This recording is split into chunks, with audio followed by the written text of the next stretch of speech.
Tim Kirkchin from Baseball Tonight joins us on ESPN News right now. All right, Tim, what are we hearing about the Roy Halladay deal? Is this Cliff Lee? Is it J.A. Happ? What are the parameters of this deal? What do we know?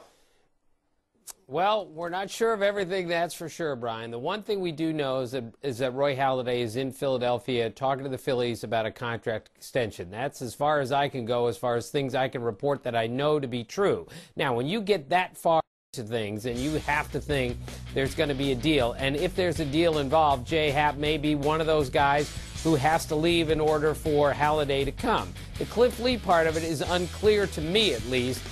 We know that if they get Roy Halladay and extend him for 5 years at, say, $100 million, they're not going to be able to sign Cliff Lee long-term, so they may have to move him along. What I'm told is that Lee wants to stay in Philadelphia. Naturally, he's in a very good spot there, but he's going to want market value for his next contract. And the Phillies may not be able to afford, of course, him and Halladay at the same time. So Lee may be moving on, but I can't confirm that, and I can't confirm as to where. And that's the real tricky part here. But you have to think if Halladay's coming, a significant amount is going from the Phillies. Yeah, but J.A. Happ is a very good young pitcher. I mean, Kyle Drabek, a super prospect. But I just talk about Tim for a second. If the Phillies, I mean, I can imagine the rest of the National League is waiting on this thinking, oh, no, please trade Cliff Lee. Because if they have Halladay and Lee, what does that do to the National League?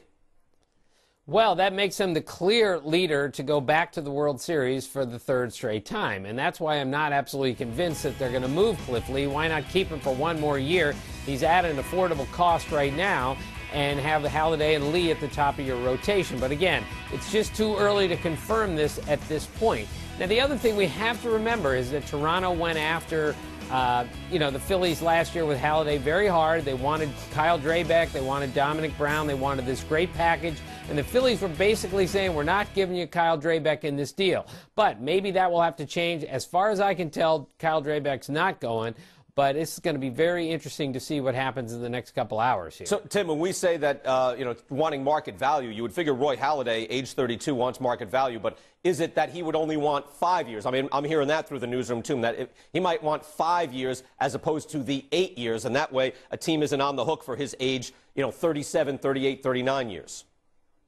Right, and again, both Halladay and Lee are looking for market value here, but the way it was explained to me is that Halladay would take slightly less in order to go from Toronto to a contender such as Philadelphia. But Lee is basically saying, at least it's been told to me, if I'm going to move on and I'm going to get my next deal with what I've done the last 2 years, I deserve market value, which of course he does. Again, the question is, can the Phillies afford both guys at market value? This is a very complicated afternoon. Yeah, and again, the National League has to be, holding its breath. It'll be good night, Irene, if you have both of those guys at the top of a rotation.